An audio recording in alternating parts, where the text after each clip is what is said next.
Bida ang mga MSME sa bagong programa ng DTI. May job fair din ang ahensya na dinaluhan mismo ng Pangulo.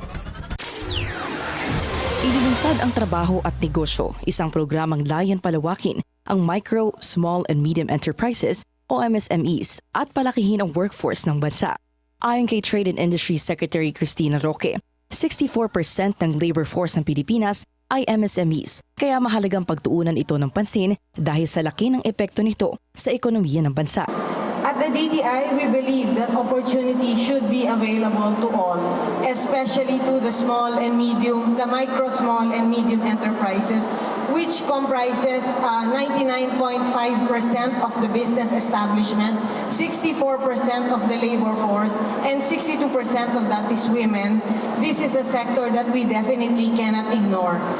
Sa pagdalo naman ni Pangulong Bongbong Marcos kanina, sentro sa kanyang mensahe ang pangangailangang sumabay sa panahon ang workforce ng bansa. Kaya't upskilling ang nais ng pamahalaan na reforma pagdating sa usapin ng employment. Today, we live in a very uncertain world.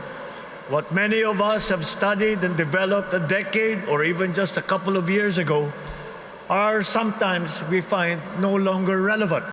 Bukod sa job fair, mayroon ding plenary learning session at business mentoring session kasama ang mga industry expert.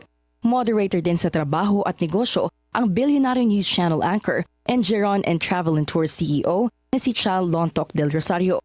Mayroon din mga booth ang government agencies gaya ng National Bureau of Investigation, Philippine Statistics Authority at Social Security System para one-stop shop na lang daw ang puntahan ng mga aplikante para sa mga employment requirement gaya ng birth certificate, NBI clearance at SSS membership.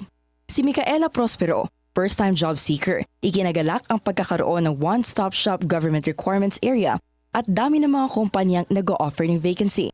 Bilang isang graduating student, prioridad daw talaga niya ang kumita ng pera kaya subok lang ng subok hanggang sa makahanap ng trabahong sasagot sa kanyang batayang pangangailangan. Actually, at first, nakakahiya siya. Pero syempre, di ka yayaman sa hiya mo kaya igagaw mo talaga lahat dadaanan mo.